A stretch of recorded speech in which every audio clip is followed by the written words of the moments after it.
Ishwari origin. So,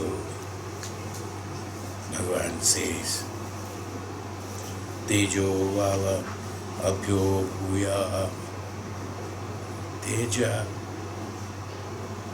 Teja Tejas Agni Tattva. That's right, Teja.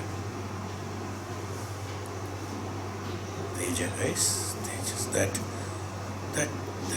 Prakasham, that Chaitanya. It is not fire. Fire is a part of Teja. Tejasvi. Tejasvi is that with one with that Prakasham, one with that Chaitanya. See, Tejasvi. The one Svi Teja Svi. The one who has owned the Teja. Teja Swayam is Tejasvi.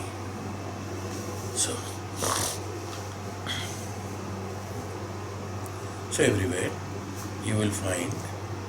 That's why he says Agni has not been mentioned here. It's a Teja mentioned. That Tejas.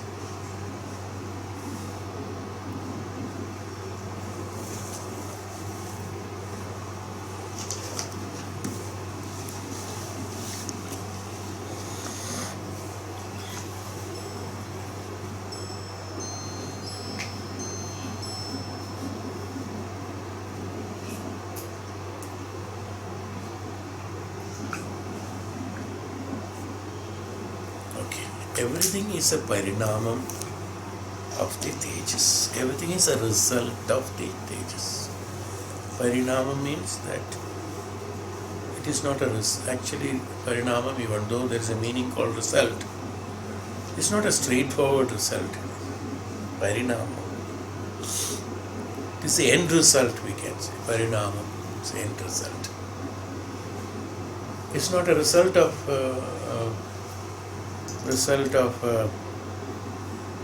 some karma has been executed and a result, or an answer to a problem is a result. None of them. These are all results. Parinamam. That's why I specifically use the word parinamam. Parinamam is that the end result, the closest translation I know is end result. Maybe there may be words which it's not coming to my mind.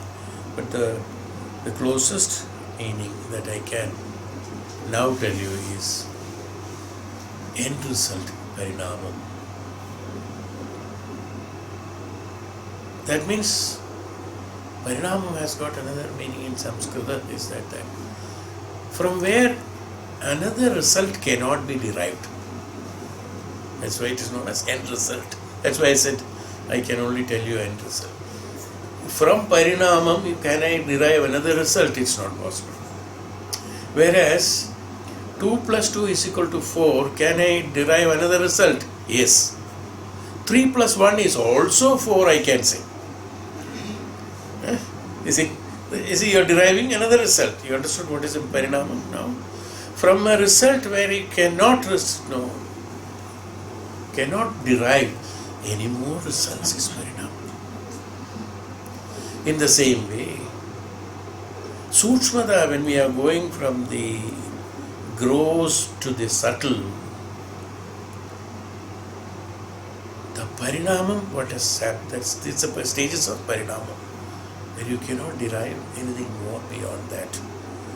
So what happens? Subtler principles are always superior to the grosser ones, because they are inclusive of everything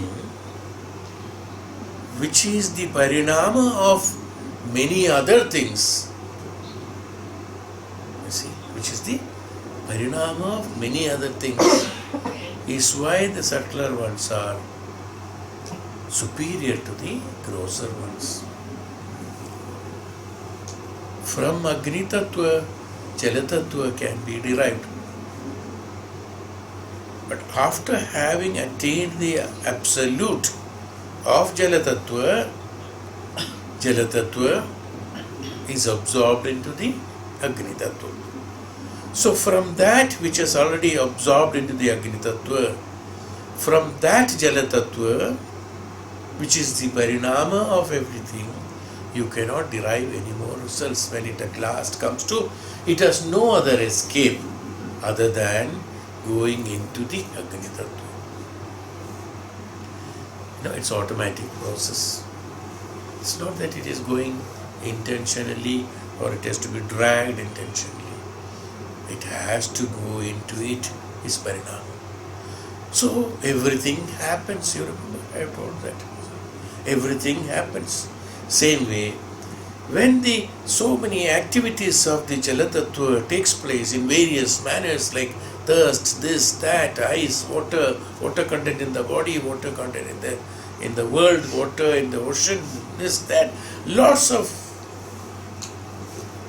bifurcations and functions have been derived, depleted from the Jala Tattva, and finally what happened? When the Pralaya took place, means that everything, when it comes to an end through the Jala Tattva, the Pralaya took place, that Pralaya ultimately gone into the Agni Tattva. No more. That's a Parinamam of the Jala Tattva. What is the Parinamam of the Jala Tattva? Agni Tattva. What is the Parinamam of the Prithvi Tattva? Jala Tattva. Beyond that it cannot go. Beyond that it is not possible. That which cannot go beyond is the Parinamam of a principle, of a Parinamam, a result that ultimately derives to. So, this has to be very clearly understood in sannyasa.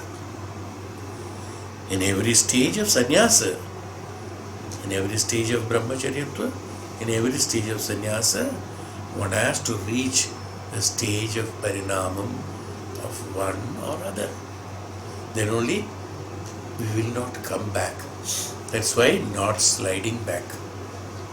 Who slides back? Who can derive something more from that? Can slide back. See? It has to be a parinama. You understood? That is why samarpana, upasana and nityaasana has to be done.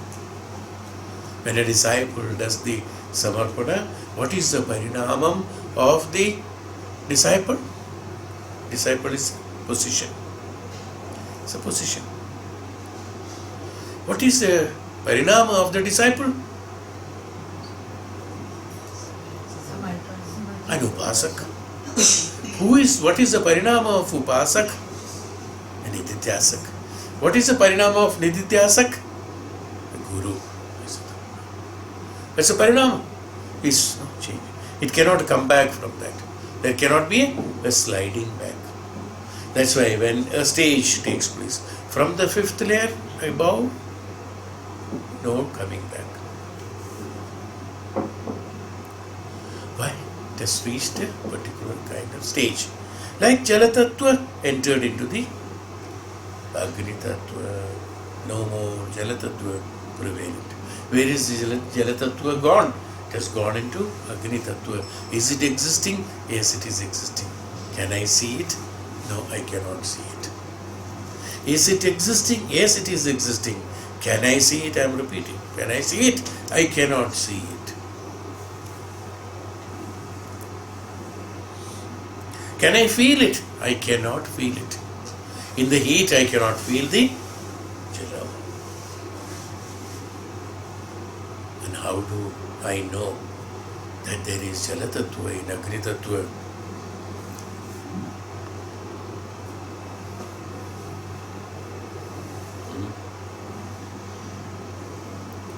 It has to be understood. It has to be understood.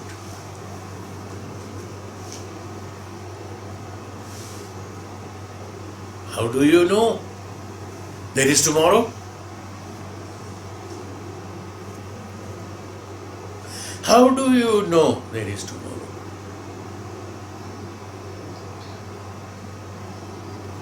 Can I see it? Can I feel it? Can I experiment it? Can I derive it? Through an inference you have derived. There was yesterday, there is today, so there has to be a tomorrow, is an inference drawn from that. You understood. So from understanding, where is Jala Tattva? It is in the Agni Tattva. It has to be understood. Otherwise, where it is gone? Where the yesterday has gone? The yesterday has gone into today. Because in today, there is yesterday also. Right? In my today, there is my yesterday. In my yesterday, there is my day before yesterday. In my this Janma, there is a previous Janma. In my previous Janma, there are a number of Janmas. So, there is a future Janma.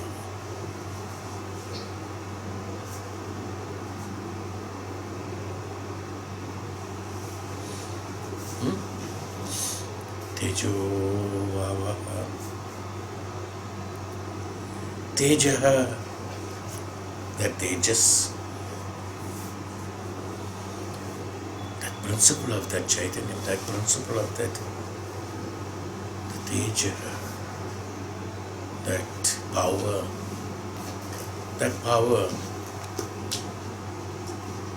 which is known as Agni Tattva, which creates, which destroys, which also is used for construction as well as destruction. All the Panchatattva's for that matter, they are all used for utility, for making as well as breaking, for constructing as well as destructing. Both, it is used for both the purposes. Tejaha is also like that. Tejaha is the Teja. From the Purusha, through the Teja, the Prakriti was created. So there was Teja in the Prakriti. From that Teja, the Agni has created. Agni Tattva has created. From that Agni Tattva, the Jala Tattva has been created. And from there to Prithvi Tattva, from Prithvi Tattva to Annam, this.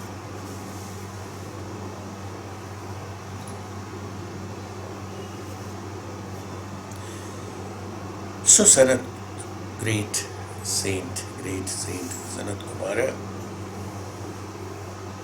said that the fire element is superior to water element, which again is superior to all that has been said so far. In everything there is Agni Tattva. Without Agni Tattva, nothing can function. Even though we say that the Jala Tattva has gone into the Agni Tattva, the sukshma bhava of the Jala Tattva is Agni Tattva, but there is also one more fact you have to understand, that in everything that I have explained so far, there is Agni Tattva. That means that in everything in this universe, there is Agni Tattva. Without the Urjam, which is the Tejas, without the Urjam, nothing is existing in this universe. There has to be an Urja. There has to be a Teja. There has to be an energy. We call it as energy. What is energy? Energy is Agni Tattva. In everything there is energy. Without energy, nothing can be sustained in this universe. So Bhagavan says, Tejaha, that energy, that hidden form of Agni in everything. Each and every word what we are speaking, there is Agni Tattva in it.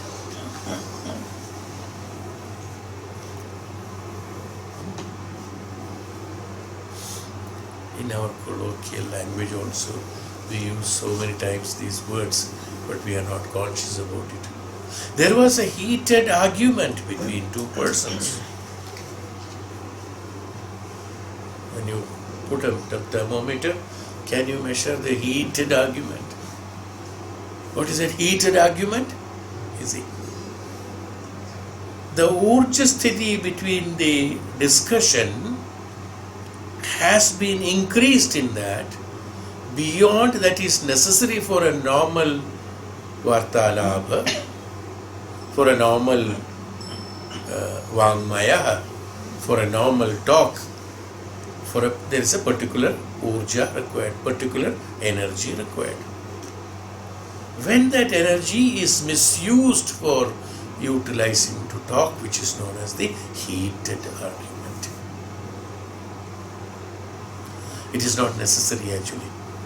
When an unnecessarily an urja, energy, is utilized for the purpose of the talk, discussion, it is a heated argument.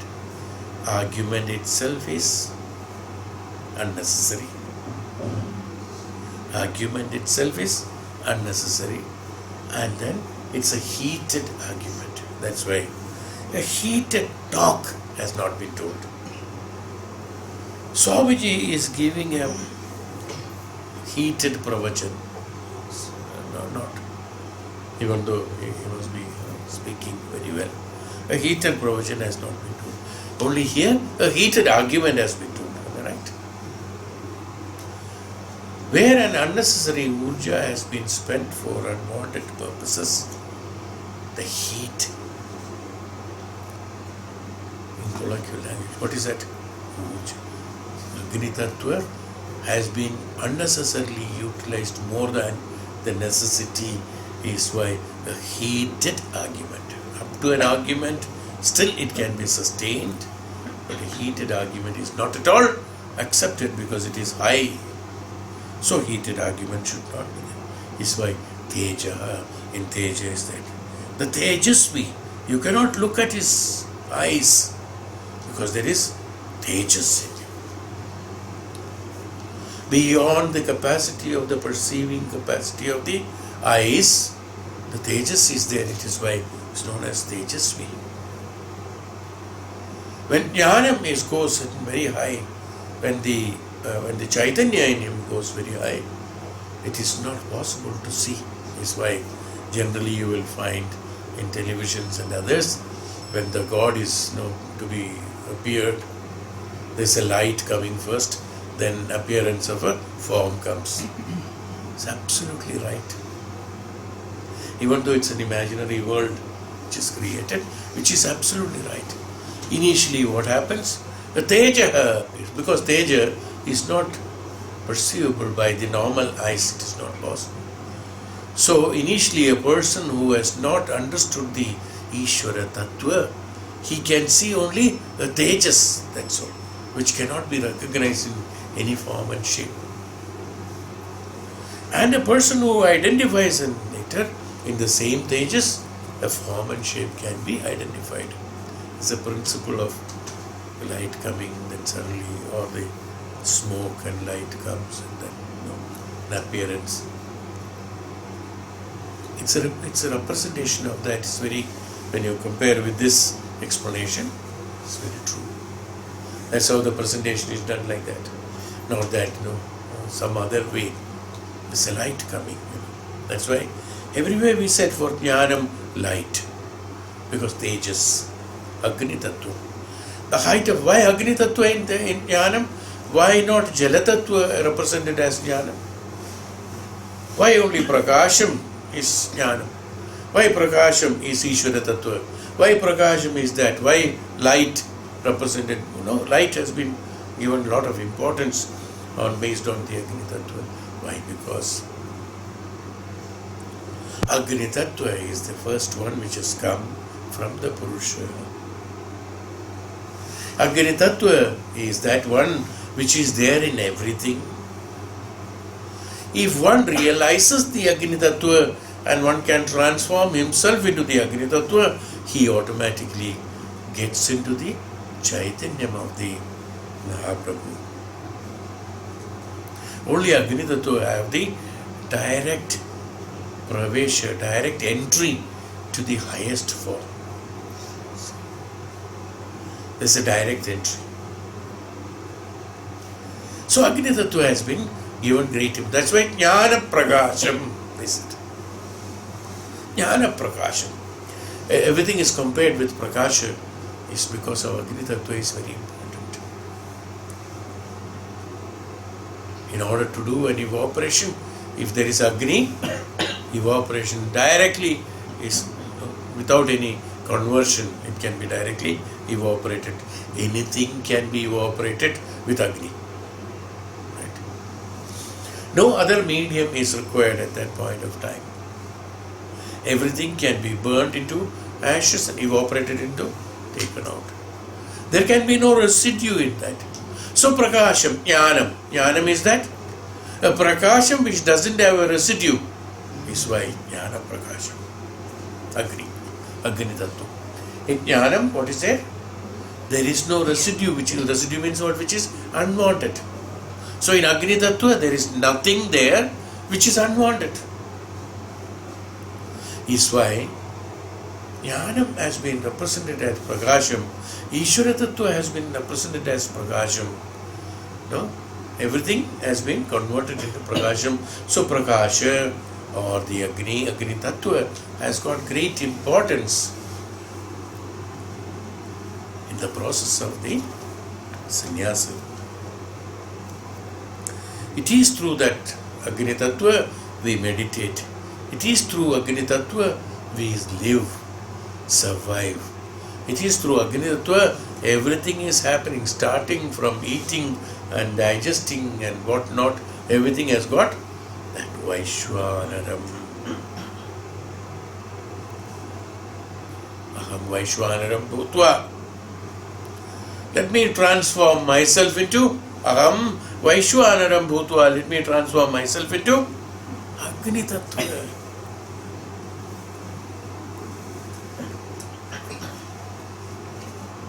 So that I can digest everything. Aham Vaishwanaram Bhutva. I can let me become the Agni Tattva so that I can digest everything. I can digest in the sense I can contain everything. Everything is inherent in me. And everything comes from me only. And the moment I enter into anything, there will be no residue in that.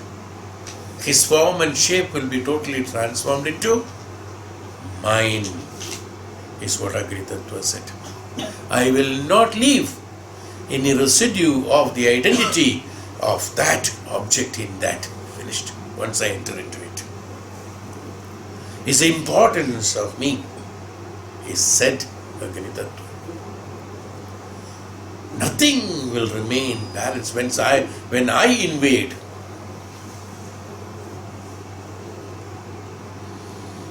That's why they said Guru Kadacham. When the Kadacha has come, the discipleship, the disciple in that unit will be vanished, will be burnt. Who remains? Will Guru remain. Adi Shankaracharya, when he, in the Todaga Acharya, when he did the Pravesha, what happened? Acharya did the Pravesha into that disciple who was not ready to learn anything.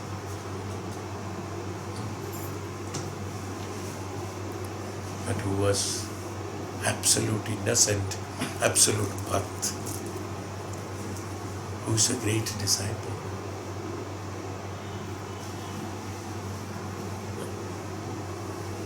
What happened? Bhagavan decided, Adi Shankaracharya, Bhagavan decided I should dwell in that innocence, in that sincerity, in that honest seat, where I will be regarded, because I will remove that innocence, because there is nothing there. See what happened? He invaded the disciple and he became the jnani as equivalent to, as or more than the Acharya. This is called no residue of the Todaga Acharya left. His name also has been changed. No residue is left because he Teja. I'm just telling you, Paryaya of Teja, it's not only the Agni. Agni is also Teja. But this is Teja. This Tejas, this Chaitanyam invading. So we should be ready to receive it. Chaitanyam cannot be acquired. It cannot be conquered by reading thousands of books, by writing thousands of books, by creating experiments and results, by doing tapasya thousands of years. Now,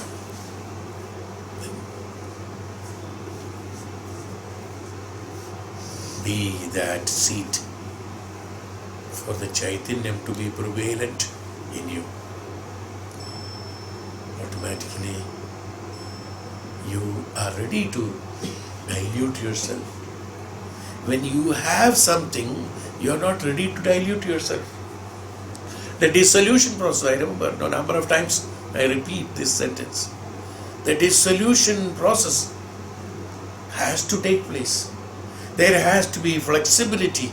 Through Jalatattva, flexibility is attained. After the flexibility is attained, a dissolution takes place. When a dissolution takes place, it is in the Agni Tattva when nothing is left as the Agni or the Agni Tattva or the Teja or Chaitanya. Let it invade me. No residue of me, the Ahankara of me. What is me? The Ahankara. No residue of that Ahankara of me should be left behind. This is possible only when the Chaitanya, you give him that seat in him, to you, in you. This automatically happens like Todakacharya. His Teja. So in Agni, even in Agni, when you compare the Agni, that's what Agni does. Dissolves everything into Agni without any recognizable residue. You can see, oh, there is ash. So I added a qualification to it. There will be no recognizable residue left. Whether it is tree or human being or thousands, crores and crores of rupees, money, or gold, or any metal, or anything in this universe, anything that is burnt, no identifiable, recognizable, identifiable residues left out. Everything is ash.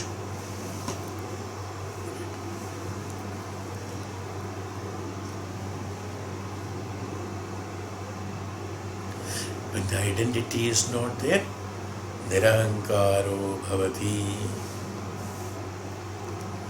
Nirahankaro bhavati.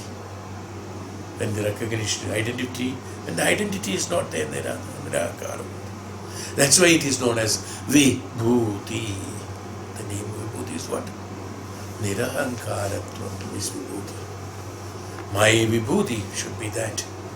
I should be, my Vibhuti should be that Nirahankaratvam, so that I am invaded by the Agni Tattva Teja of the Guru, Teja of the Jnanam, Teja Prakasha, the Jnana Prakasha of the Chaitanyam. When it is invaded, my identity vanishes into that non-identifiable residue, which is known as ash, equivalent to any other ash.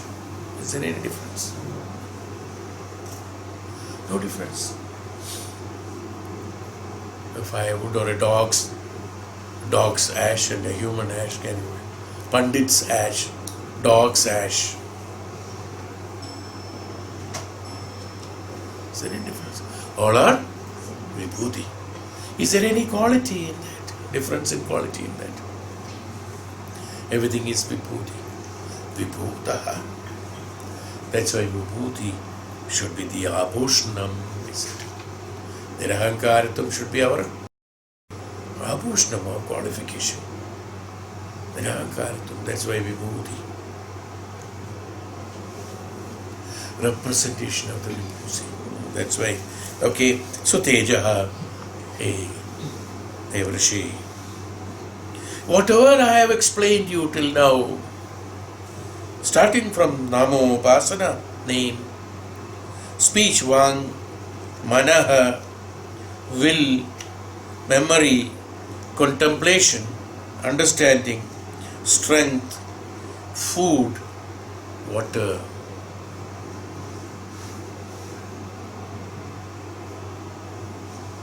In everything there is Agni Tattva, and Agni Tattva is, Teja is superior to all these.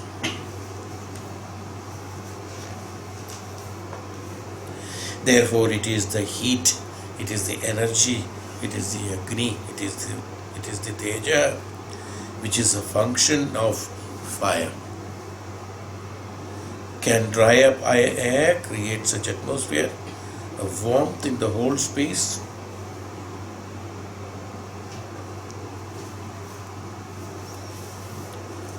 So much so that when it is beyond limit, when it is exceeding, we say it is terribly hot. Intolerably hot. And the inference drawn from that is that whenever there is too much of heat, what happens? It rains, or the Jala Tattva comes out of it in order to cool down. When too much of heat is produced, Jala Tattva comes. When Jala Tattva comes, it cools down immediately. Any heat that is produced,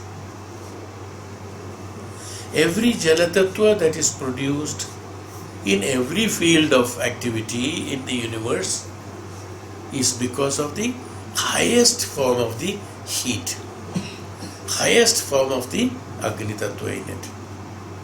When the highest, in order to create Jala, there has to be highest form of heat has to be created.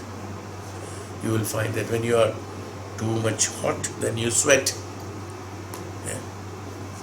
That Jala comes only when you become hot.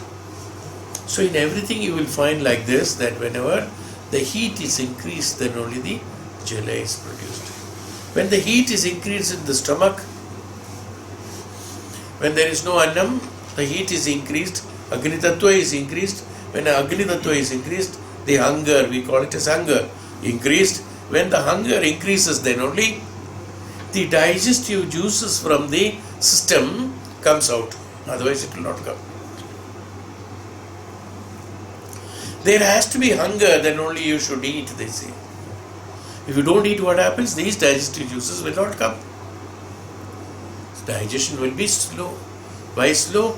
Because when something goes there, automatically there is a prakriya of creation of heat. There is a general normal heat. But in order to digest properly, you should have hunger. When you are hungry, you will eat well, they say. What happened? The digestive juices create a Jala Tattva.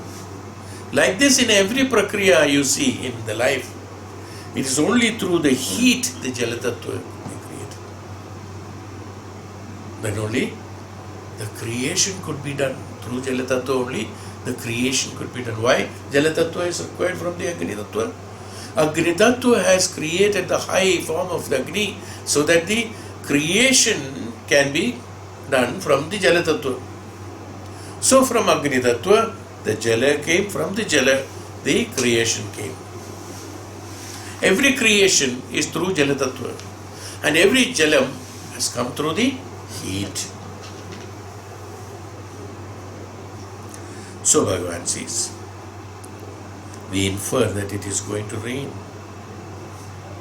First there is an intense burning, then water comes. Whether it is outward, inward, there is a production of the water principle on account of intensity of the heat principle.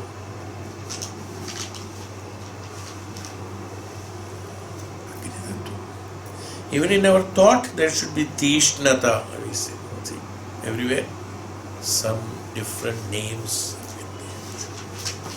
Tishna Bhava,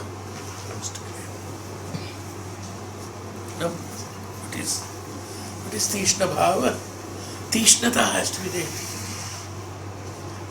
So that what happens in Tishnata? In Tishnata, Agni Tattva increases, so you are able to do thinking better. In Tapasya, Tishnata increases. Tishnata of the Tapasya increases. That means intensity of Tapasya increases, immediately Agni Tattva increases. Around you, the aura becomes bigger. Oh, the heat generated or the urja generated or the chaitanyam generated from you is very much beyond limit. Is why the aura increases. That's the aura. Agni increases. The intensity is very high. So anything that can be low density or inflammable that comes into that periphery of the tejas, it gets burnt. But if it is palatable to that tejas, it is survived. So they said that with a negative attitude, when you go into the aura of the nobleman, your destruction takes place. When it is positive, your upliftment takes place. Bhagavad Gita, in the 11th chapter, they said when the Vishwarupa was projected, many places in the universe, people who were really negative burnt into death. Maharishis and Tapasvis have got great inspiration. Suddenly opened their eyes, started chanting Bhagavan's name. Now there's an explanation in Mahabharata. What does it mean actually? Agni Tattva in him has been increased. That's how the Vishwarupa would be projected. When that Agni Tattva has increased, as I told you earlier also, a Prakasha has come. So the normal eyes could not perceive it. Those who are not able to conceive that Agni Tattva, the intensity of that Agni Tattva, they got destroyed, and the others who could perceive it have got the benefit of that Chaitanyam, because he became that Chaitanya. In him, the Agni Tattva has increased. Is by the positivity and negativity, how it has been identified. Teja, I'm explaining the Teja. Everything is Teja. So from that Chaitanyam only, anything can be derived. Chalatattvam can be derived. That means the creation can be derived. No? Everything can be derived only from that intensity of the heat principle. The energy, they called it. That's why they called different names of energy afterwards. Chi, Ki, and lot of energy name. That energy, this energy. Various energies, whatever energy you call it, they are all identification for various different positions in order to teach us, learn, to make us learn. But ultimately, what is that? Ultimately, everything is Agni Tattva. A person who identified Agni Tattva in everything and who can meditate on Agni Tattva and to become the Agni Tattva, when he becomes the Agni Tattva, all this starting from Namopasana to Jalatattvam is in him. He can create that from him when he transcends himself into Agni Tattva. So, hey, Mahadev Rishi, meditate on Agni Tattva. So, here is a question of doubt or sorrow, sadness and pleasure and problems in this. Where, who is a creator? Agni Tattva is a creator of everything. When you become the creator, do you have any problem? You have no problem. So Dev Rishi, meditate. What's the purpose of meditation again? To transcend ourselves into that, whatever we think, whatever we focus, whatever we, as I told you some time back, that when the disciple, that's why we call it as innocence, innocent.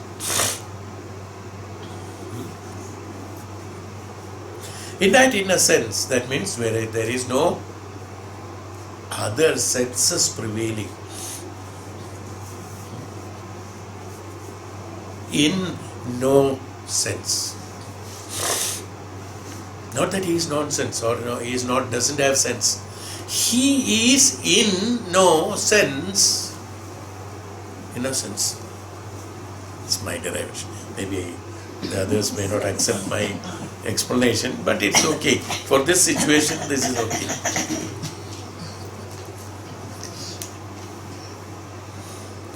We should not be in any sense, so that we can be sense.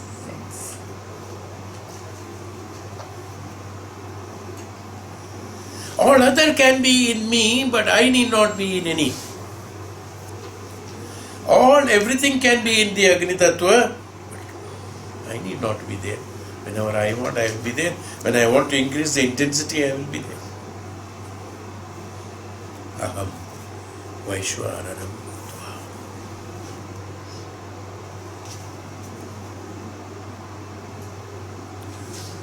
This Tejas. In our thought, the Tishnata of the Tejas has to be there. In our function, there should be Tejas. In our thinking, in our manasa, vacha, karmana. Tejas. This principle of Agni Tattva. Manasa, vacha, apa, karmana.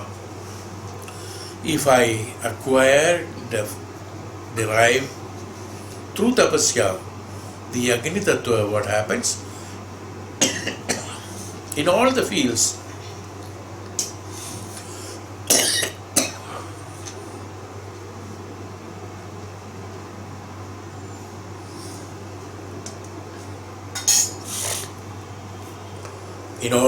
of manasa, in thought level. Manasa means in thought level. In thought level, if I increase my Agni Tattva,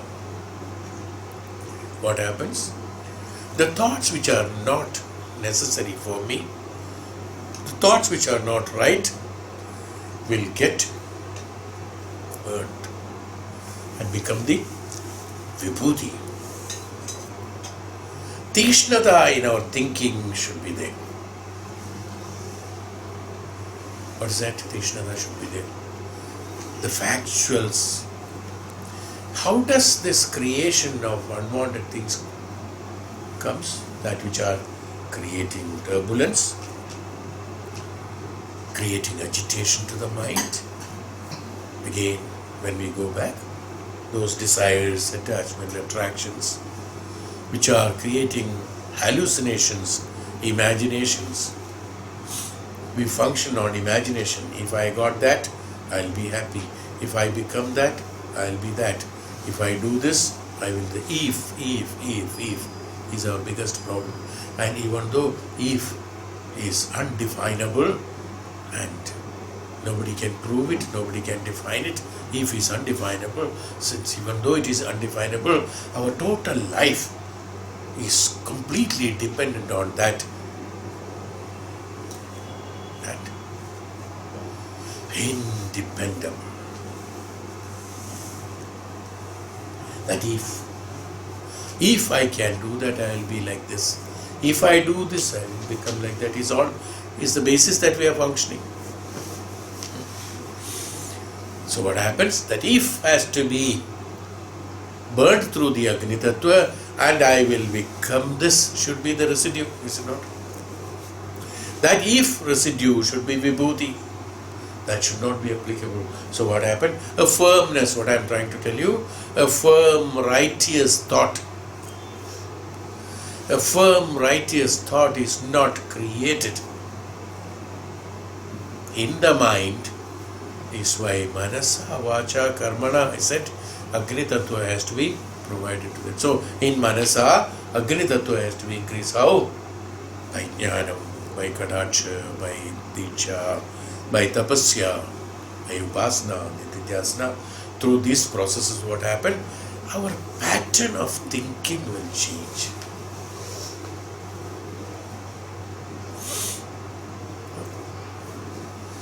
Everybody lives. A brahmachari lives, a maharishi lives, tapasvi lives, everybody lives. Even Bhagavan lives in the human form also, he is living. Everybody lives. But their living and our living, there is difference. In that living what happens? There is no ifs and buts. And there are no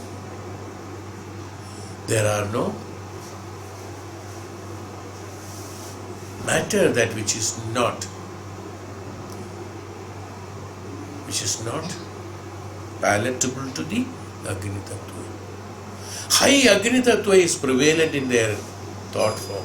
High Agni Tattva is prevalent in their manner, so that whatever is unnecessary is automatically burnt off. It doesn't come inside. Somebody say, let that thought not come into you. How can you make that thought not come into you?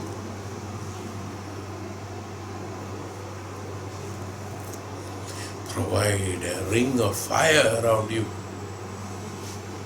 What happens when you go to the forest? You create a ring of fire around you, so no animals will come. When you create a fire around in your mind, no animality will come in you.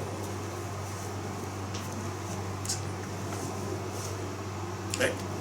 Agni Tattva increase. When that has thought, what happens? Nothing. When it is not penetrating, that what's inside is the true vibhuti of mind. Function is better. Vacha, so vam. When manasa is right, vacha is right. When vacha is right, karmana is right. So, hey Naradi, hey Devrishi, meditate on that. Agni Tattva. Tapasya on the principle of the Tejas, Agni Tattva, principle of Agni Tattva. How is that Agni Tattva? How to do that? We'll do it. We'll do it. Jnanam is Agni. As far as our necessities are concerned, our perception of the truth in us, to be established in us. It is the Agni Tattva of Jnanam has to be increased in us. So automatically what happens? That Jnana Prakasham will destroy that Ajnanam in us. When I provide a ring of Jnanam around me, the Ajnanam is driven out and it will not allow it to come inside also. This Vichara and Vikara, what is it? That's why they said, somebody in Bhakti Marga, they said, keep on chanting Bhagavat Namam, keep on thinking about Ishvara. So what happens? Only that will remain. Other things will not come in. In the Bhakti Marga, they suggest this. Most difficult thing. Even though they find it very simple, everybody says, even in some of the Puranas said, Bhakti Marga is the most simplest form. Well, they have missed to add one more sentence. It's a 3/4 of a sentence, 1/4 of a sentence, the Panditji swallowed. Karma, if it is practiced right, that is best. Up to that comma only they put. It's the easiest one. If that is practiced right, absolutely right. How many bhakts are thinking like this only? Chanting only bhakti, only of Ishvara in the mind. No. Ishvara Namam is on the lips. Somebody said, what is it? On the lips. Oh, बराबर होठों पे बराबर भगवान की नाम की उच्चारण होना चाहिए. Absolutely right. मन में हो ना हो कोई फर्क नहीं पड़ता है, होठों पे होना चाहिए. Many people are chanting MC. chant inside you, kya karne ka hai? Ram, ram, ram, ram, ram, ram, ram, ram. Only on the lips. Here is different. Here something else. Here something more. Ram, here somebody else inside. Okay. Bhakti Marga is easy, they said, absolutely right. To listen to is easy, but to practice is most difficult, because unless the basis of the jnanam is there, bhakti cannot come. It's not possible. Bhakti is that emotion that is evoked from inside, where nothing else is left. It's not only just by chanting the, yes, chanting is good. It's not that something is wrong. Everything is right in its own position. That's all. Chanting will derive you some benefit only to that extent. Vibrations. Praying will give you so much of benefit. This will be given. To be a bhakt, but that's not the qualification of a bhakt. A bhakt is not that.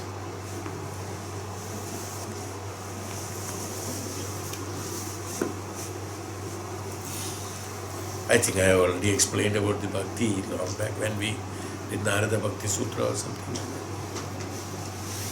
Shabari, Dhruva, Prahlada, they are bhakt. They are not individuals and they don't have bhakti. They are bhakts. So he says, meditate on the Agni Tattva. So you have to have that jnanam first of all, basis of jnanam. In order to meditate, you should have this basis of jnanam. Otherwise, you will go astray. Where will you meditate on? What will you meditate on? Where are you going to meditate? Suddenly, if I say Agni Tattva, then we will see a big fire and burning ourselves. That we have done earlier. That was necessary at that time. When? Some months, some years back. Now, I am not meditating on Agni, I am meditating on Agni Tattva, Teja. In the Teja of the Jnanam, I am dissolving myself. There's a difference. This we will do.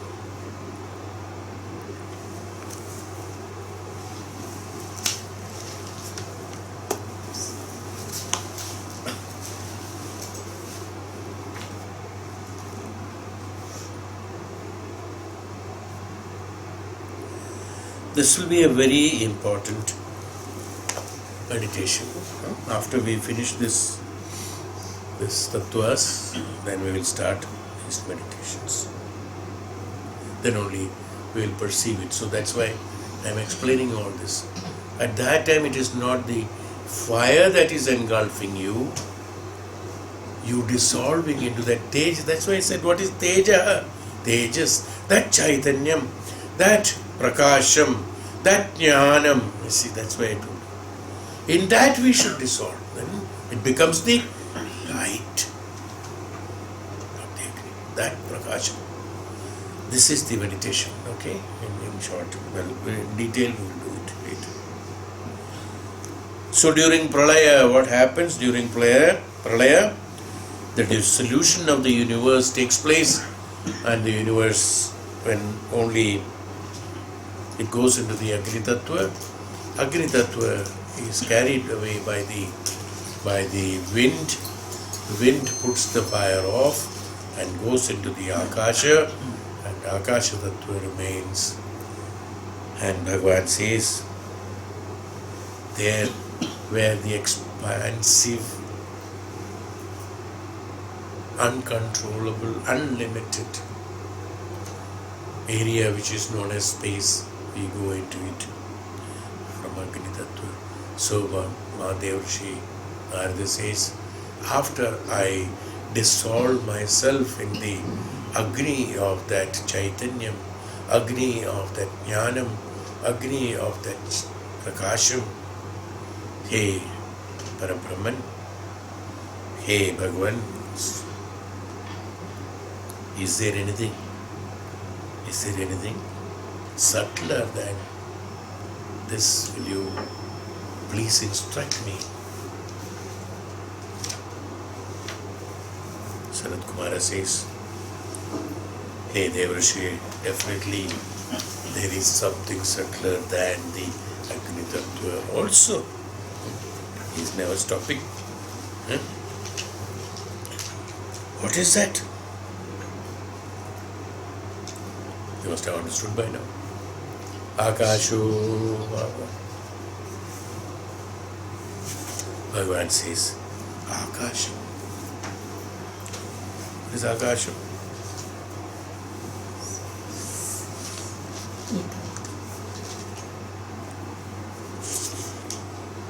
What is Akasam?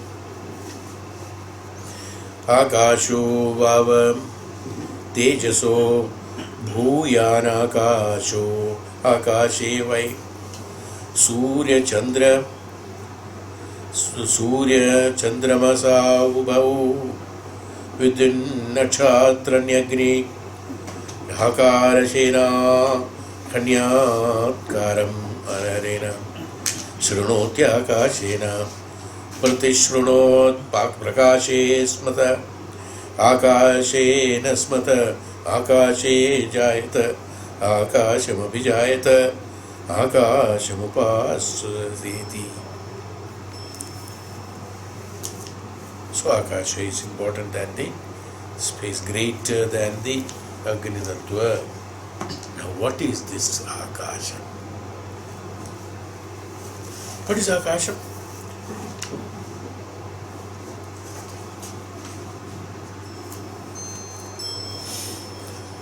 Akasham is space.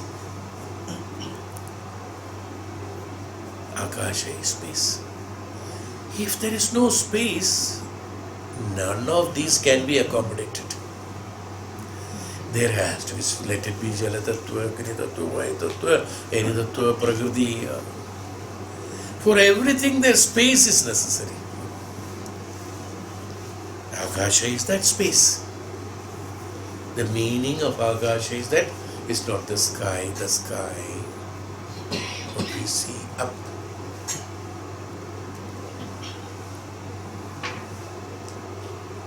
In fact, we all know by now, today's science has developed so much that there's nothing called sky.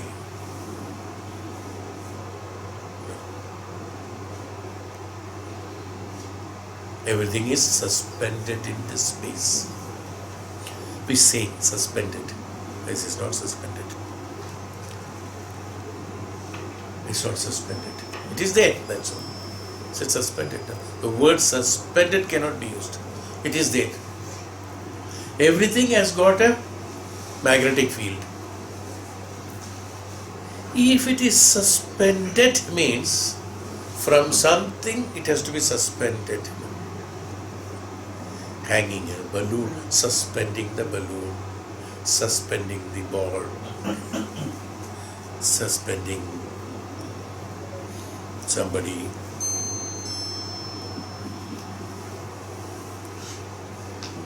That's not there. No suspension. So it's only a word to make us understand. Now, how to make a child understand that, how those stars. We have lots of nursery rhymes, which is absolutely wrong. Glittering in the sky and all that. But for a child, it is necessary. So we say that it's okay, nothing wrong. But when we grow up, we have to understand that it is not that glittering in the sky. Akasham is that space where it is providing space for everything to accommodate itself is called the space. Who provides the space? See. Can I provide a space for me? Can any object provide a space for itself? No, gradually you go up. Can a dust provide a space for itself? No. Can a human? Can a tree? Can a mountain? Can the planet? Number of planets? Where has this space come from? And what is the space?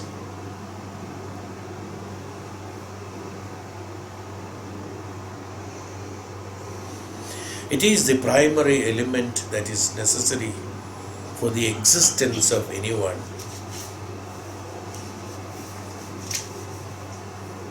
For anything and everything, as we said, a space is needed. Everything comes from space as an effect.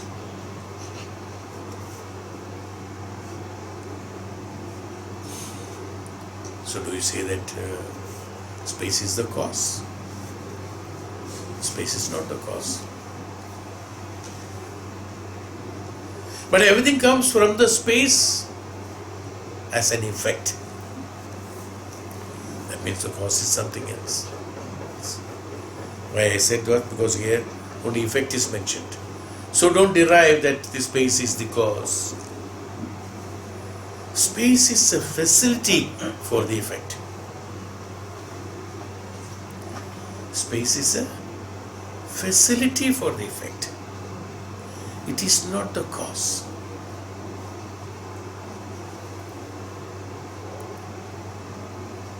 In a cup there is tea. In that space there is tea. The cup is not the cause of the tea. Cup is a facility, the space, facility for the tea to be accommodated in that. Am I right? Space. Now it's clear. Something like that. Now you can ask from where the cup has come. That will. You are right. Definitely, that question has to be asked. So, the space is not the cause. We are all effect of that. We are all effects in the space.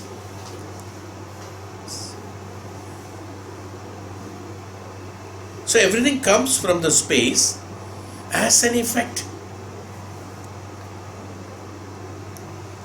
Take out the tea from the cup, pour water.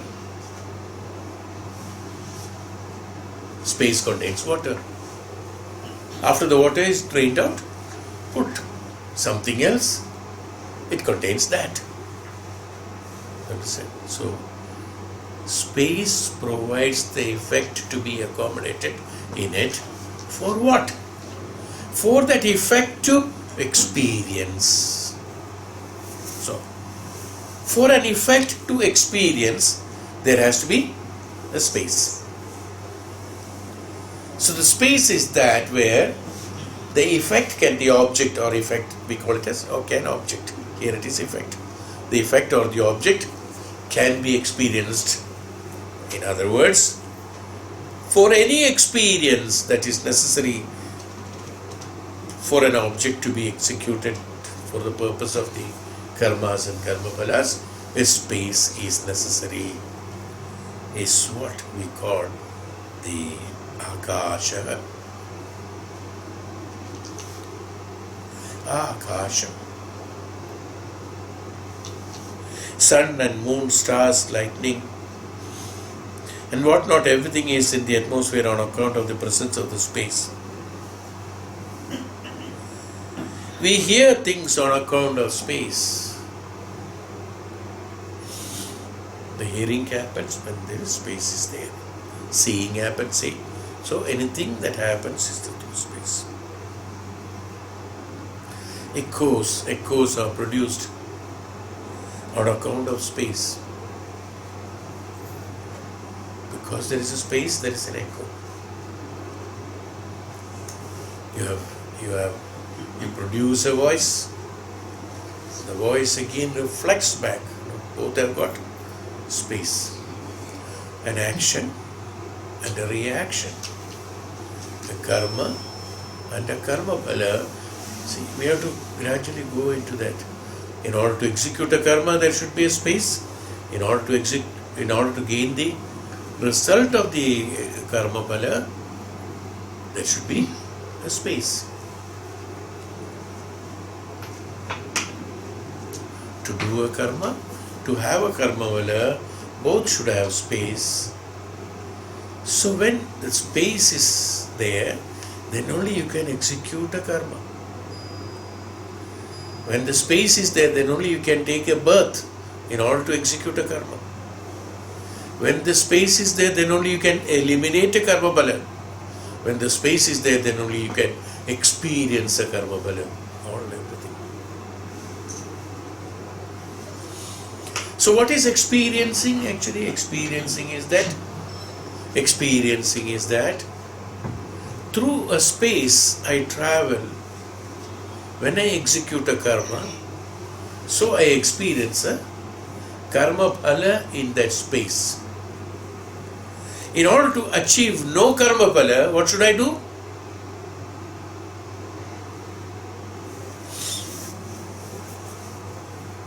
I eliminate that space after doing the karma. There cannot be karma phala. Break the cup. No space in the cup, so no result. Something like that. Okay. It's again a high principle probably. I don't know how I'm just deriving. That's not written here. I'm just deriving. This is how we gradually go. When the space is there, in order to eliminate the space, so it's not easy. What is that? Before that, so many things have to be done. Before elimination of space. And it is possible. And that is the way we are attaining the Brahman. So we are gradually going towards that. I am giving you that principle behind it. That's why I said eliminate that space. When I avail that space, how eliminating means what? You cannot delete it from that. When I avail a space, then only I can do it. No? When I don't avail that space, I am eliminating it. Alright. Because I can't eliminate. As I told you, even a dust that cannot create its own space, even a dust, nor can it eliminate a space, because a space is provided to him. How can he eliminate it? He can eliminate what? Not traveling through that space. Not availing that space, he eliminates traveling. Not availing. Okay. If a word is spoken, there is going to be a trouble, a problem. What is best? Not to speak, instead of keeping quiet, I just put in this language. Not to speak that word will eliminate the problem that would have created after speaking. What I have done? Eliminated using the space. Right? Got it? Something like this, something like this. I'm just giving examples only to make us understand. Not exact. What I am doing? I am eliminating that space.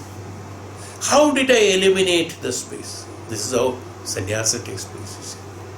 If I speak this problem will come. To know that, first of all, I should have jnanam.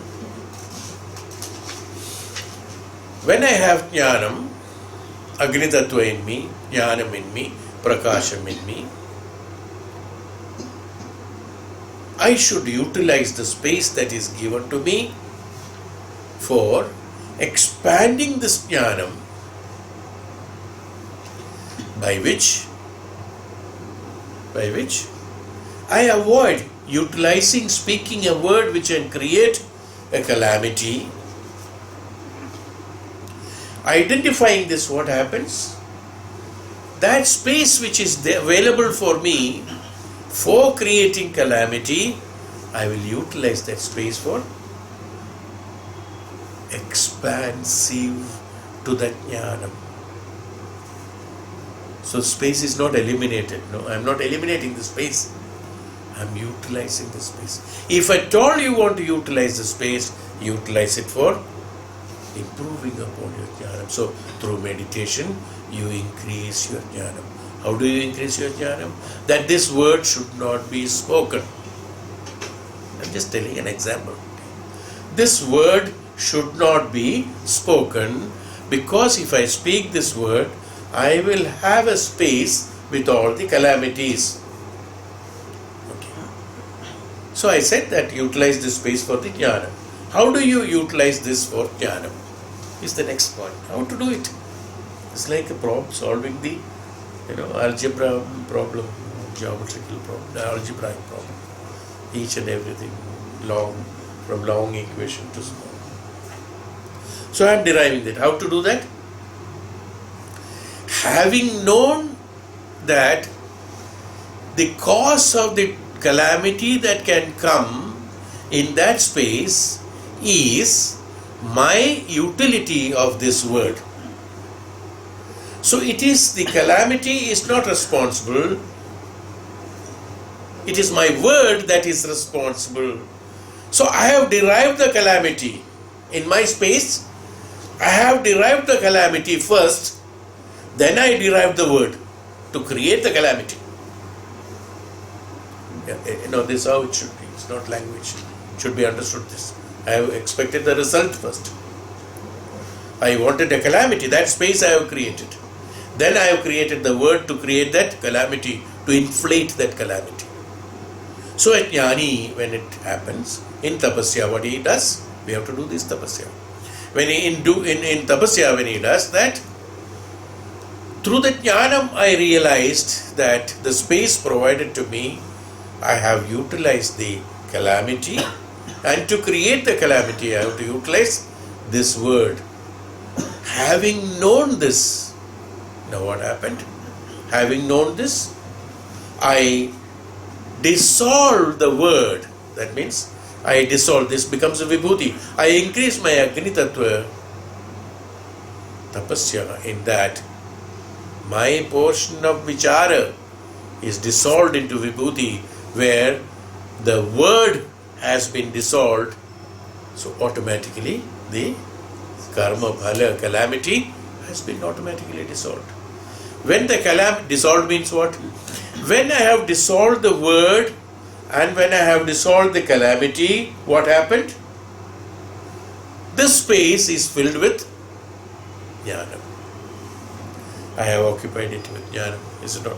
It's not that I have occupied, it happened. No, it happens. The expansion of the jnana took place.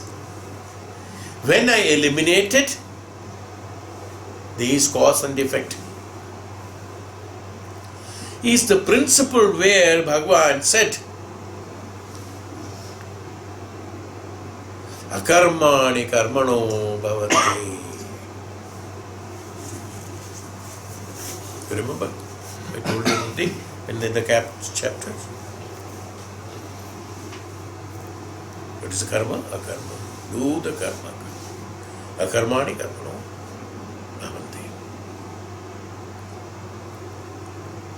This is how they explain. So through jnanam, that means jnana prakasham. How do you eliminate the space? This is elimination of space. As it eliminated, expanded. When you look at it, the jnanam expanded, ajnanam eliminated. So elimination means expansion. When I invade another place, that place has become no. There's no place. When I have invaded that, there is no place there. To invade, there is no place, is the principle of Upanishad. This is how Upanishad explains, always the other way around. There is no space because I have invaded that.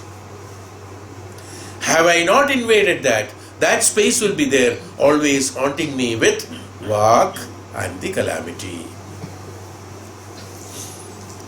Space. How should we utilize the space or not utilize the space? What is the space? This is how the space. This is how the sannyasa is done. This is how our living has to be done. Now, normal grahastha jivan has to be done in this space. The space has been provided to you. In Grahastha Janma Jivan, this way. How do you have to utilize that space should be done in this way. Instead of indulging into activities, instead of indulging. How the indulgence comes? Calamity. What is indulgence? Calamity. How do you indulge? By your action. If you know that if I have this action, this indulgence will take place, because I have jnana, I should have jnanam. Because of that jnanam, what happened? The activity I will remove so that indulgence will not be there at all. Is how a Grahastha Jivan has to be. It's not only for sannyasa. Even in the Grahastha Ashrama, the indulgence has to be avoided. Any indulgence. What is indulgence? What is the meaning of indulgence?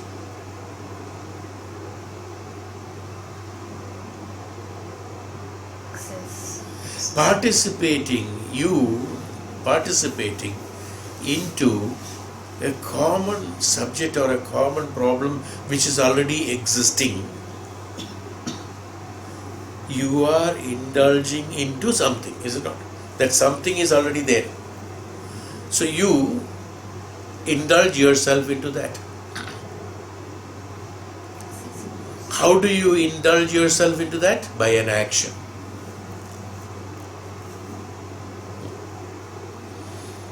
How you not indulge into that? Also by an action. Both are actions. But what happens? One action excuse me. One action makes you indulge, and one action makes you not indulge. Abstain. Do that action which doesn't make you indulge, because indulgence will always create a problem.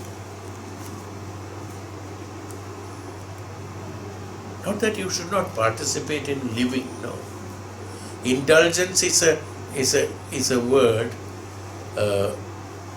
You are invitedly or uninvitedly joining into an action is indulgence. He has indulged himself into that problem. He has indulged himself into that. I indulged myself into that. Is indulgence, is it not? Are you getting it? Let it be anything. Even if it is good, it is indulgence. Even if it is bad, that is also indulgence. I am not saying that.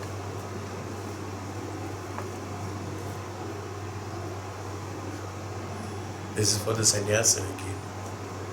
And indulgence will make you, what happens? The utilizing that space into negative, creating a karma phala.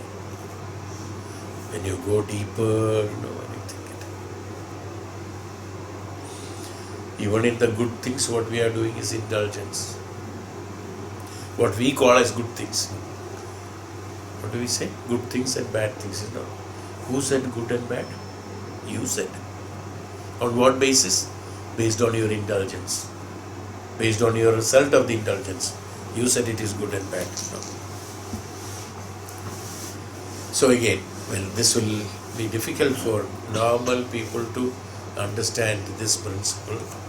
When I am talking space, I just gone beyond. That's why I was just spoken on that.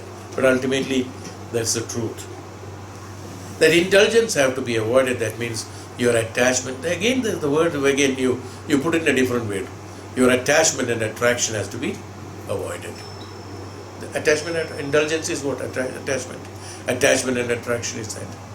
When there is an attachment and attraction, even though initially it may be looking better and giving you pleasure for some time for your ego, ultimately it causes pain. So what happens?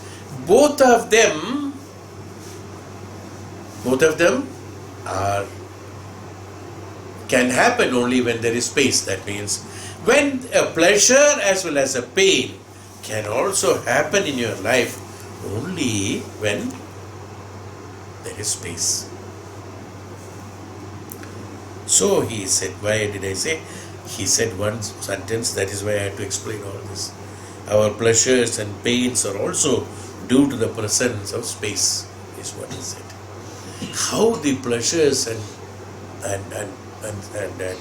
what is it? Pains becomes possible in presence of space is what I have explained you now by our indulgence in space. That means it is not that if space is not there. How do I create my space? I am not creating my space. I cannot. The space is there for experimenting and experiencing.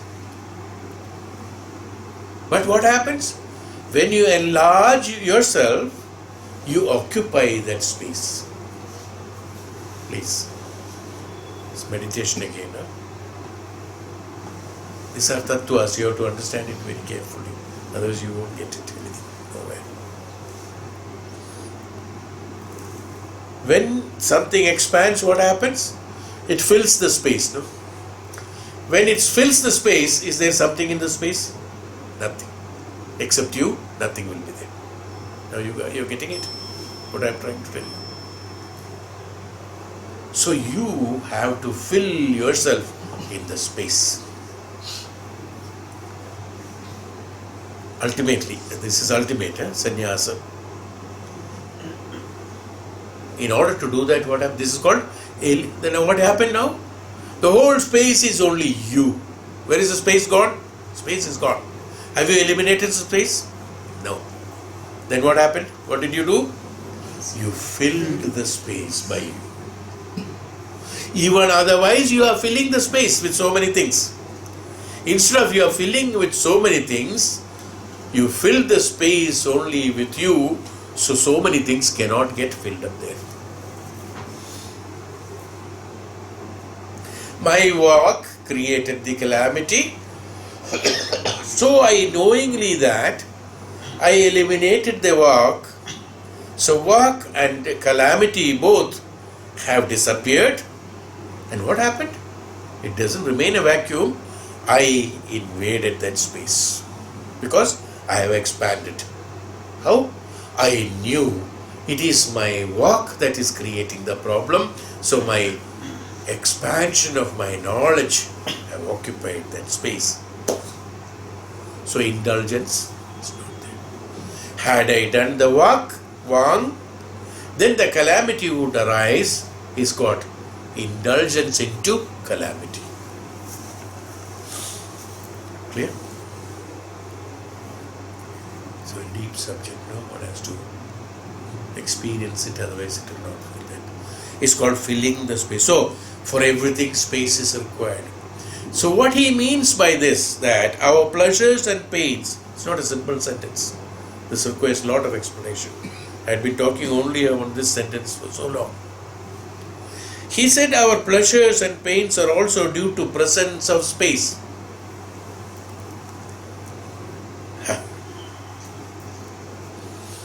Immediately a common woodman would say that, why don't you eliminate that space so that I won't have any pleasure and pain? No. Keep the space for pleasure. The pain one can you remove.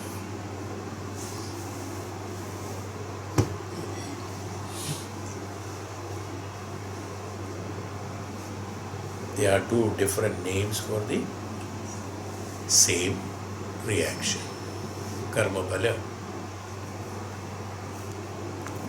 There are two different names, that's all. You have identified the same thing as pleasure and pain. Both are same. No difference. Due to presence of space, absolutely right. If there is no space, the pleasures and pains cannot come to us, because there has to be the space to do your karma and then you gain the karma phala. Unless there is a space, you cannot do a karma. And if there is no space, you cannot get the karma phala additional. So that is why he said pleasures and pains are also due to the presence of the space. That means you are. What do you mean by presence of the space? Presence of the space is always there. Who told you to use it? You have to further ask. Who told you to use it?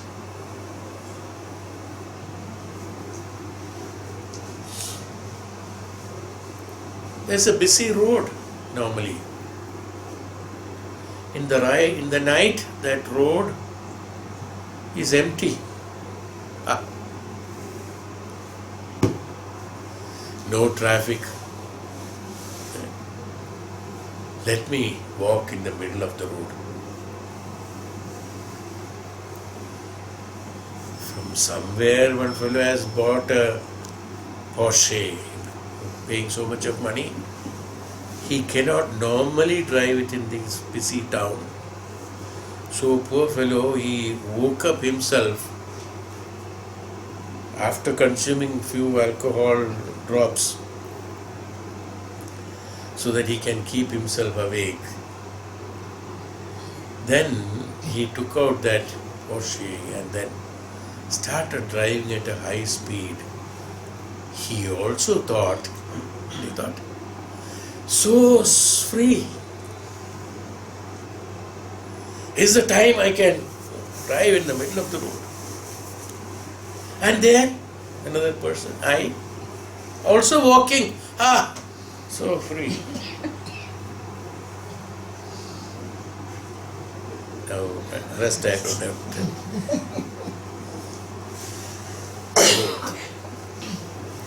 Both vanished into the space of freedom.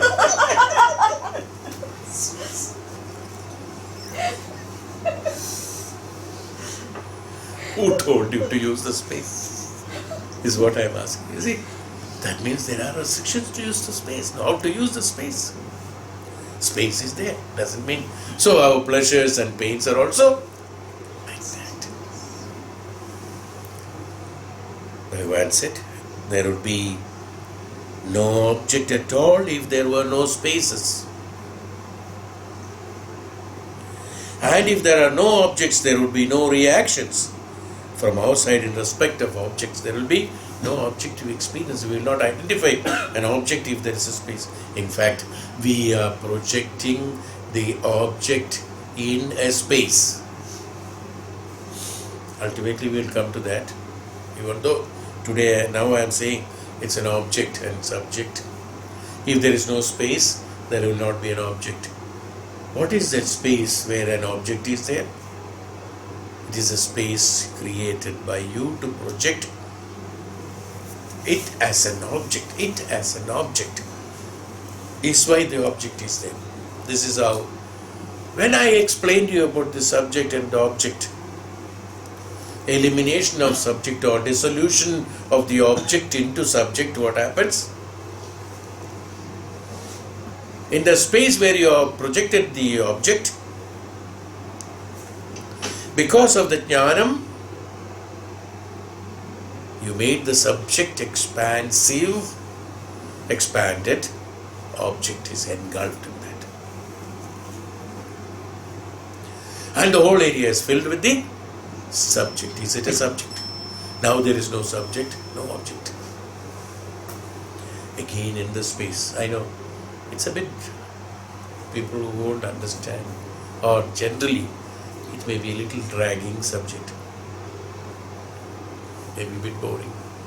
The repetition is there. Complications are there. But it's very interesting to know the meaning of space. The space is there. It is we who are utilizing the space for right and wrong. It is because of the utilization the right and wrong happens. The right and wrong is not in the space. As I told you, I create an objective experience, and to achieve that experience, I derive a karma and execute a karma to experience that, and I experience it. So I have the space for both this, and I get entangled in that, and I say I have pleasure and pain. When the jnanam, Agni Tattva, and the jnanam and the prakasha increases in me, what happens? This objective experiencing expectation, imaginary expectation, is eliminated due to the jnanam in me. Automatically the result I have created is eliminated. So the cause for attaining that result also is eliminated, or the other way around. It can be both ways. Other way around can be eliminated. So that doesn't mean that space became vacant. No. The moment something is removed, you filled up that space. That means when you become a jnani, gradually you grow, and the space is filled with you. When the space is filled with you, there is no sun, there is no moon, there is no twinkle, little star down above the up.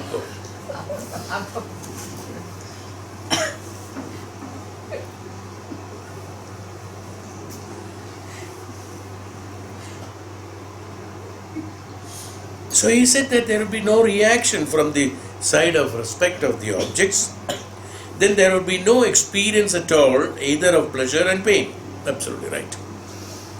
So this deriving, how is that what I explained to you? How you are deriving that when it is not there, there will be no experience of pleasure and pain. How is it happening? Is that what I have explained to you? It is not that the space is there and it is eliminated. The pleasure and pain is eliminated. It is that you have occupied the space of pleasure and pain with jnanam, you. The you who is representing the jnanam. Then there will be, no reactions. So then there would be no experience at all, either of pleasure or pain. So enjoyment of every kind and pleasure and satisfaction of every kind are due to spatial distinction among things. When there is sorrow, or even if there is absence of pleasure, it is due to the presence of the space only. The peculiar location of the objects of sense in respect of the experiencing subject is the cause of the pleasure or pain of the subject, which is due to the intervening element, namely space. So, this is what I explained to you earlier. Indulgence, intervention. You can call it anyway, intervention or indulgence. Intervening into the space, intervening into that space in the sense that you are creating that. So this is very true. It's we who create all this based on our experience and based on our karmas and karma balas we experience, in order to eliminate and fill up that space of negativity. That's why manasa, vacha, karmana, Agni Tattva to be increased. When jnanam is increased, automatically these empty spaces which is filled with a lot of agitative matter for us will get filled up with the me of jnanam. That is filled up. There is no room for others. There is no room for others and other things, is what he is trying to explain us. So he says that there will be no production of any kind without space being present. An effect cannot be produced from a cause unless there is spatial distinction between the two.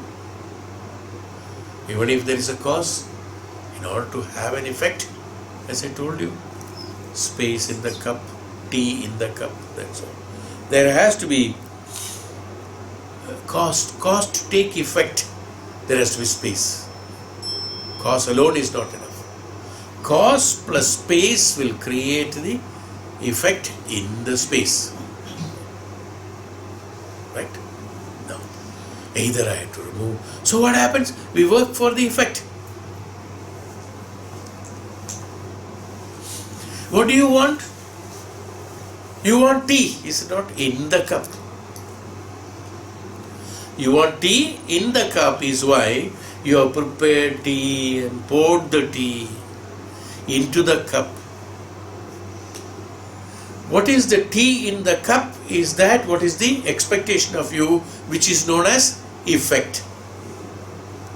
The cause is your desire. The effect is that you want the desire wants only tea. But the effect is what? To take the effect, there has to be a cup, there has to be a space in that, and tea has to be poured in that, and the tea has to be taken by you. All this has happened because you have programmed the effect first.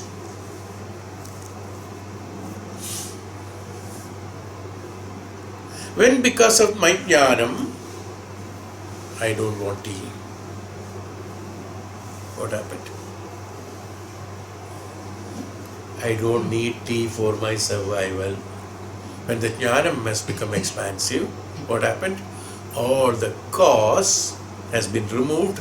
So all the effect of the tea making, tea producing, tea making, tea pouring, cup making, cup space making, pouring cup space of the cup is filled up with the tea. All these activities are eliminated. Right? Are you getting it? This is what he says, the cause. So the cause alone is not. I want to drink tea. Kya karega? I want to drink tea. It's a cause.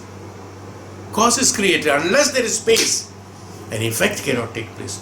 Chai dukaan nahi hai. Chai ka dukaan hai. There is there. He says that fellow who supplies that mud, what is it? Bad. आज वो नहीं आया. Today no supplies. Pour in this, I will drink. More cannot see. It is water, we can drink like that. Chai cannot. What happened? Space is not there. That space is. Chai desire is there. I want chai. Chai making is there. That space is there. There has to be another space where it has to be poured. That space is not there. So, even though the cause is there, effect cannot be take place. Now, that also has to be there. So, all the effect takes place, though action and the reaction. Yeah. Tea is not necessary for my survival. Neither I want tea, nor the tea man, nor the shop, nor the cup. Nothing is required. All the cause. Where have they all vanished? All the tea shop, tea, cup and mud and this, that. Where is it vanished? In me. The space where I have filled up my why? Tea is not required. So all connected with the tea, I filled up that space.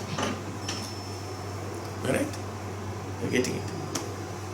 This is how you expand. So what happened? This is the principle of renunciation. So when you renounce, what happened? You grow. Renounce. You don't have to grow. This automatically, space gets occupied. The space gets filled up by you. At a point of time, only the you remains and nothing more to renounce. Then you are also not there, because every place is filled up with one. It is not, cannot be called as you. Tat Tvam Asi. Tattva-asi.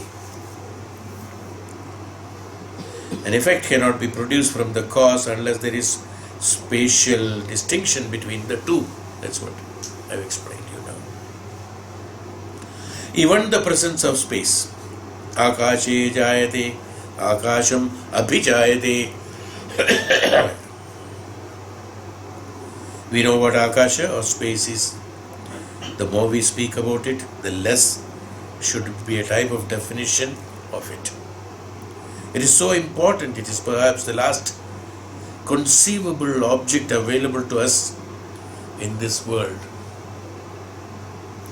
Beyond that, nothing is possible for the mind to think. That is the highest physical object available. The maximum that mind can think is only the space, and getting the space filled with the subject-object principle, or only the one principle. Either that space you fill up with subject-object principle and go into the cycle of birth and death, or renounce all that and grow and do that. This is what it means. Am I clear? Are you getting it, what I am saying? Yes. So that just thinking of the space, the Akasha is space, and everything is in the space. The cause and effect is taking place in the space. My desire also is taking place in the space. Unless the space is there, nothing is possible. Absolutely right. Unless space is there, I too cannot expand myself. Space has to be there. The space, that's why I said utilization of the space. The space that has been there is provided to you to expand yourself and eliminate yourself and become the Prakriti or Purusha.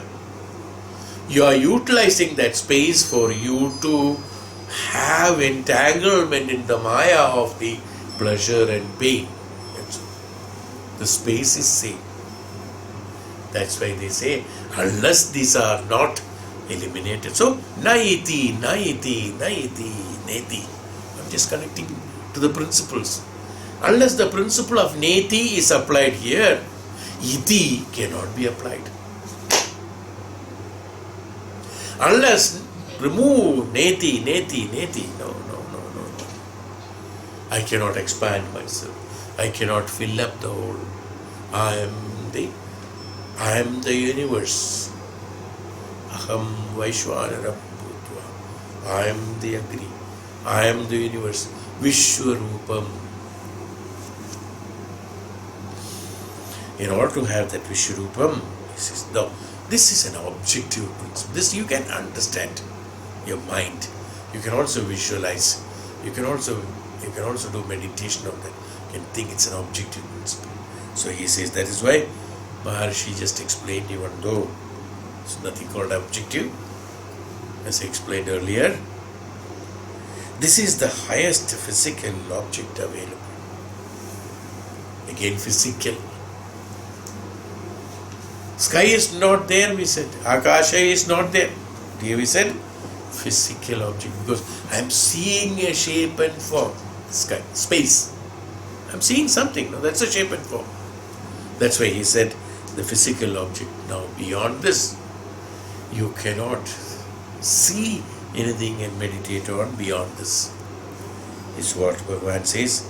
So hey, Devrishi, take this Akasha as the object of meditation, which is to be meditated upon as absolute, beyond which nothing is. The unbounded space, the unlimited expanse of sky, the Akasha, is now the object of your meditation.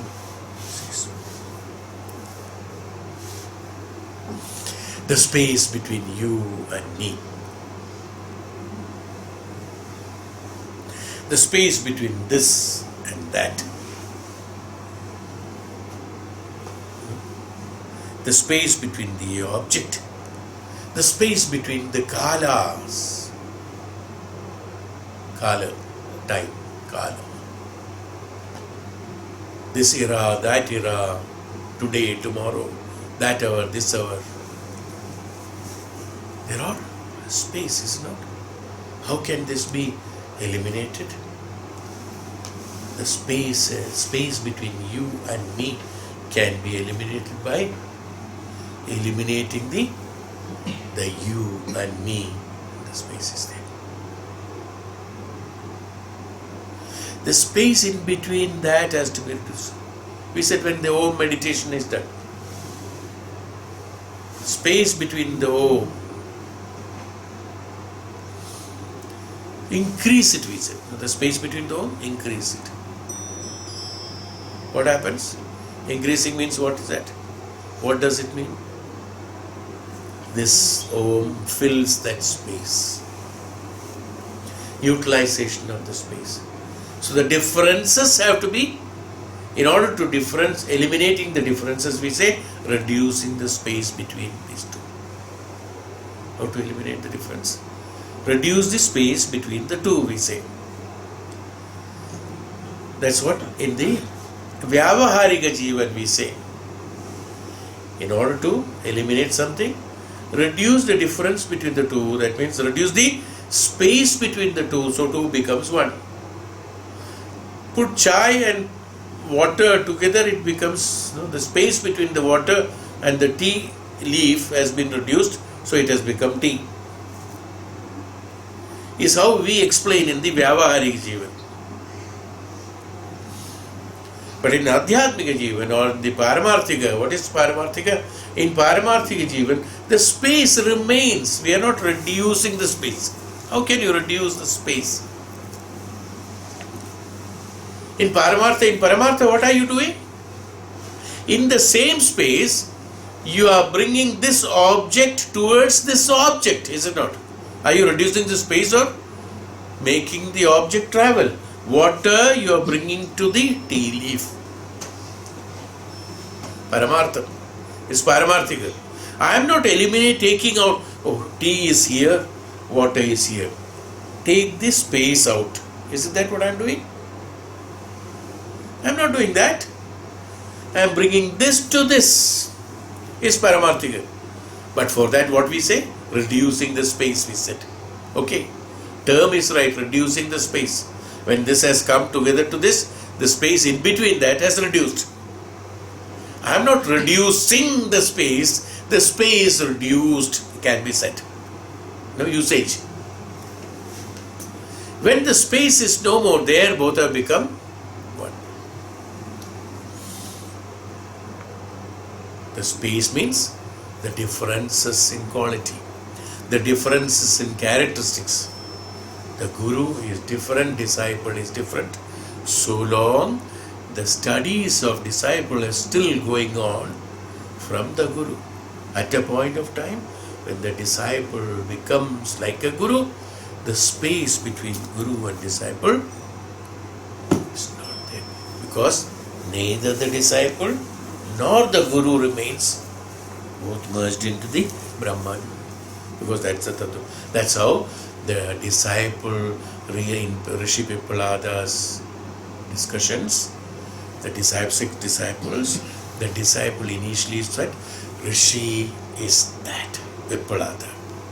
Next he said, Rishi is a Jnani, Rishi is a God, Rishi is God, Father, Rishi is Param Tattva, Param Pita, Param Tattva. They have become one. So space is reduced now. They have become one. And they have become one. He expanded as Rishi Pipalada. Rishi Pipalada and he became one. In the full space, which was divided into two by him and Rishi Pipalada, that space has been filled up with one, put together. Clear? So now the object of your meditation is, so this is how the space between Kalam, Trikalam, past, present and future, when I am able to see everything, there is no space for the Jnanis and Maharishis, there is no Trikala. So he said, Trikala Darshi. The one who is doing darshana of all the Trikala at the same time, is there a space between these two? All are one Kala only. There is no Bhuta, Bhavi and Vartamana, or past, present and past, future and present. They are all one, the one who can experience it. How the difference has come? Because the space has been utilized for different purpose, so the Kala has become different. Right, we continue the space. In the second shloka he mentions something here. We will continue that. Then we will go to the next one. So we will be taking, what is it? 7, 12, 2 will be the next.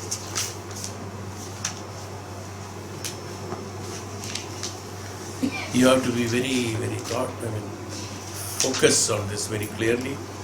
And this is a very important chapter. Why? Because the maximum meditation in the object, the last meditation of the object, has to be done on this. Okay, so one has to be very, very, very intense in knowing this fact. Then only we can go into the higher conscious level. Okay. So this will be the last meditation in the lower conscious level. So one has to be very, very clear about it. It is second, yes, second is. That's the importance of this chapter.